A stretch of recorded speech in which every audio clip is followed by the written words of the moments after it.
It took a while to get outside with this as it has been very wet in the Pacific Northwest, but here we are, ready to go. So, first things first, pop it open. And then I've charged the batteries. There are 2 of them. I'm just gonna stick one in, and they charge very easily. They just have this micro USB to USB-A cord, and then they just stick in right there. Now, before I turn it on, I'm gonna go over the remote real quick. We have throttle for left, right. This is the throttle for forward, backward, left, right while flying. Takeoff is right here. This is for a roll. And then this is speed. And this is to take pictures or record. It's actually really, really fun to fly around. Definitely don't try it indoors like I did the first time. As long as you do it outdoors, it's not bad at all.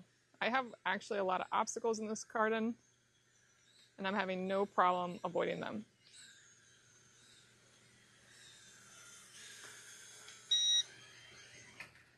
And here it's set up with the camera working on this, so wherever I look, the camera's looking as well.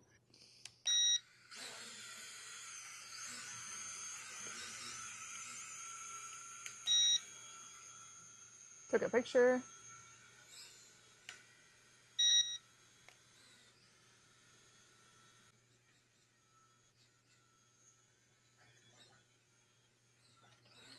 Whoops, got stuck in a tree.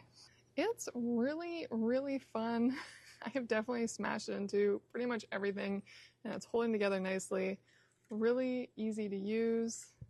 And another thing I realize I love about this, since I am not good at flying it, is this is a great starter drone. It's a great one to practice with, smash around, possibly lose. I'm not going to be too upset if I do. I'm just going to have fun with it. So far, I've already smashed into so many things. I've even scratched it a few times, and it's holding up beautifully. Really, really fun to play with. I definitely recommend this for drone beginners and for kids especially, which is what I'm giving this to. I think my kids will have a blast with this.